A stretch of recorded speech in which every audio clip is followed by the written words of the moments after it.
séminaire de femmes et on a parlé de plein de choses par rapport aux femmes. On nous a beaucoup plus parlé de Déborah, qui était une femme qui s'est levée et qui a combattu au milieu des hommes. On nous a beaucoup parlé du rôle de la femme.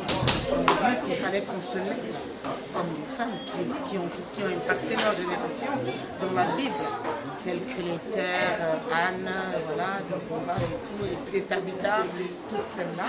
Il fallait qu'on se lève et qu'on se lève pour impacter notre génération aussi. Amen, amen. Grande bénédiction pour nous. Je rends grâce au Seigneur pour le temps pastoral qui nous a permis aujourd'hui de nous rassembler, de nous réunir pour pouvoir comprendre l'impact que nous pouvons avoir en tant que femmes dans cette société et au sein de l'Église. J'ai compris qu'à travers ce ministère, que le Seigneur Jésus-Christ a donné à son point un message prophétique pour que les femmes se lèvent et qu'elles brillent.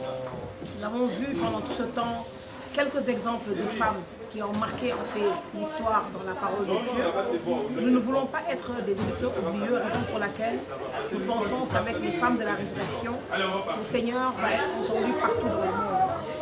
Aujourd'hui, nous avons eu beaucoup de femmes qui ont été courbées, beaucoup de femmes qui ont été réprimées parce qu'on ne leur a pas donné la place qu'elles méritent réellement dans les assemblées du Christ. Et avec le pasteur Sylvia, qui a été une vraie femme de Dieu, pointe, et qui a été une vraie tsunamite avec son intelligence et sa sagesse, elle nous a amenés à pouvoir encore glorifier le nom du Seigneur. Son mari, qui est le pasteur par excellence. Pourquoi? Parce que c'est quelqu'un qui croit au ministère des femmes. Et comme il a donné une plateforme aux femmes dans son ministère, nous allons en profiter pour pouvoir aller de gloire en gloire. Il faut que les femmes prennent leur place au sein de l'Église. Il faut que le Seigneur Jésus-Christ soit entendu partout dans le monde. Et on se rend compte que les assemblées sont remplies de femmes, mais qui sont assises. Et aujourd'hui, nous sommes l'armée du Seigneur pour pouvoir dire aux enfants de donner leur vie à Jésus. Et ce qui m'a plus marqué dans ce séminaire, c'est l'engouement que les femmes ont eu. Surtout l'attachement qu'elles ont eu à la parole de Dieu. Leur détermination. Elles étaient présentes tous les 3 jours. Elles sont venues, elles ont prié, elles se sont restaurées, elles se sont levées vainqueurs. Parce qu'elles sont sûres qu'à partir de maintenant, il n'y a plus aucune barrière qui va les empêcher de glorifier le nom du Seigneur. Je remercie vraiment la maison du Seigneur, la résurrection et la vie. Je remercie encore et encore ces serviteurs qui nous ont permis de pouvoir donner un message à quelqu'un de particulier. Ce qui m'a plus réjoui, moi qui ai prêché pendant ces 2 jours en compagnie de maman Sylviane, c'est de voir les femmes venir à la fin et nous dire « Maman, on était triste, et maintenant nous avons retrouvé la joie. Maman, on était apeurés, mais maintenant toutes ces barrières sont tombées au nom de Jésus. À partir de maintenant, maman, nous serons des gagneurs d'âme. » Et pour moi, le combat a été encore victorieux. Que toute la gloire revienne au Seigneur Jésus-Christ de Nazareth, que nous puissions aller de gloire en gloire pour la seule gloire de son nom. Amen. Une femme, quand elle ne connaît pas son identité, elle ne peut pas s'affirmer. Nous avons vu le cas de Déborah, c'était une femme distinguée, une femme que Dieu, qui était connectée au Seigneur, qui parlait au Seigneur, qui était assise sous le palmier, qui a distingué et a marqué son époque. C'est ce que nous sommes venus apprendre. Nous ne voulons plus être battre l'air. Si 2018 a été pour nous une année de distraction, mais cette année, nous voulons marcher sur les instructions de Christ. Nous voulons être des femmes de prière, des femmes qui vont accoucher Christ dans nos maisons. C'est ce que nous avons retenu de ce séminaire, qui va beaucoup changer nos vies et nos maisons, et faire de nous des femmes distinguées pour l'agrandissement de l'œuvre de l'Éternel. Car nous avons été créés par Dieu et pour Dieu, pour le louer, pour l'adorer et pour travailler dans son champ. On a parlé des femmes, et quand Jésus est ressuscité, c'est les femmes qui ont annoncé ça premièrement. Je suis à la résurrection et la vie. Et là-bas, j'apprends beaucoup de choses que je n'ai pas pu apprendre ailleurs. Et c'est une église vraiment, si tu veux savoir, tu veux avoir la vérité, quand tu viens là-bas, j'espère que ta vie changera parce que Dieu n'a pas changé. Il est le même hier, aujourd'hui et éternellement. Nous avons vu dans l'histoire des juges, les Déborah, tout ce monde-là, elles savaient vraiment ce qu'ils voulaient et leur vie a changé. Donc ma soeur Hortense a déjà tout dit. C'est juste pour le complément. Donc que Dieu vous bénisse. Nous vous invitons à venir voir la gloire de Dieu à la résurrection et la vie. Amen. J'ai vraiment aimé surtout la prédication de ce matin. La maman dit là-bas, le pasteur est revenu sur les fonctions qu'occupait Déborah.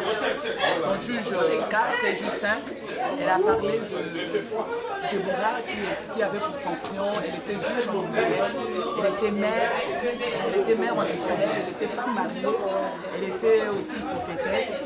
Donc nous avons parlé sur ces choses-là, les caractères les fonctions que Déborah occupait, et que nous aussi ici à la résurrection et la vie, les mamans, les femmes, toute personne, nous devons aspirer. Vraiment, c'est un défi qu'on va relever. Nous allons aspirer à toutes ces fonctions que Déborah a occupées. Donc rien ne nous empêche de servir notre Dieu. Tu peux être une femme mariée et servir ton Dieu. Tu peux être une femme mariée, servir ton Dieu, ce que je disais. Et surtout l'humilité. Il y a l'humilité, on a dit, elle servait le Seigneur dans l'humilité, malgré qu'elle était dans une société qui était en train d'écraser les femmes. Mais Déborah, elle ne s'est pas vue écrasée en Israël. Elle a vraiment dignement pris ses fonctions, donc les fonctions de juge, de mère, de prophétesse, sans faire attention à tout ce qui l'handicapait tout autour d'elle. Nous étions vraiment énormément édifiés par la maman de là-bas, que Dieu la bénisse. Donc nous, les mamans de la résurrection, nous sommes vraiment très contents pour cette parole qui est venue nous encourager encore. Le défi est là, on va tous le relever. Et il y a quelque chose que j'ai vraiment retenu, elle a dit que si nous nous confions au Seigneur, si nous nous attachons à Dieu, rien ne nous est impossible. Voilà comment je résume cette prédication. Que Dieu vous bénisse. Les moments de la résurrection sont dans la joie. Et nous croyons qu'on aura encore des moments comme ça qui vont se répéter pour la gloire de notre Dieu. Bon, alors, en fait, la première fois que je me présente, je suis maman Jeanne de la Révolution de la vie. Alors, je suis tellement émue, je suis tellement très contente parce que j'ai appris beaucoup de choses pendant ces 3 jours-là, les séminaires qu'on a fait. Non, j'ai jamais vu des choses comme ça. Mais maman Jeanne, elle était vraiment, c'est vraiment une femme vraiment de Dieu. C'est vraiment une femme que Dieu utilise vraiment puissamment. Et j'ai appris beaucoup de choses. Vraiment, elle m'a vraiment fait du bien. De tout ce qu'elle m'a dit, elle a vraiment fait du bien. Vraiment, j'ai compris beaucoup de choses que moi-même aussi, je ne savais pas. Là vraiment, j'ai fait un appel à toutes les femmes, vraiment, venez nombreux à la résurrection de la vie, venez écouter, venez apprendre qui est Jésus, que Jésus peut faire avec les femmes. Jésus, il est capable de tout faire avec les femmes. Vraiment, mon appel est que j'appelle toutes les femmes, ne restez pas chez vous, ne restez pas à la maison, car à la maison, il n'y aura rien. Venez vite courir à l'église de la résurrection de la vie, venez écouter Jésus, venez apprendre Jésus, qu'est-ce que Jésus peut faire avec les femmes. Parce qu'il y a beaucoup de femmes qui se disent que moi je ne peux pas, je ne peux rien faire, mais par contre avec Dieu, vous allez apprendre qu'avec Dieu, vous pouvez tout faire. Donc je suis très contente vraiment de ce que Dieu nous a vraiment parlé pendant ces 3 jours. On a vraiment beaucoup appris ce qu'on ne savait pas. Je suis très contente que Dieu vraiment bénisse vraiment notre église et tous les membres de la région, vraiment, ils sont vraiment bénis. Là je crée toutes les femmes de l'église sont vraiment bénies. Je bénis notre Dieu, il est grand, il est grand, il est grand. Amen. On a passé des bons moments dans la présence de Dieu. On a été édifiés. On nous a parlé du rôle de la femme dans l'église et dans la société. En tout cas, la femme doit se lever, elle doit être déterminée, elle doit porter du fruit. Donc c'est ce qu'on nous a appris. Mais nous allons mettre ces paroles en pratique. Nous allons œuvrer dans la maison de Dieu pour que le royaume puisse avancer. Donc je peux dire qu'on a passé de bons moments dans la présence de Dieu. Vraiment, je bénis le Seigneur. On était vraiment bien édifiés. Dieu a fait de grandes choses. On a eu aussi des témoignages très édifiants. Vraiment, je bénis l'Éternel pour ces moments passés dans sa présence. Qu'il soit loué à jamais.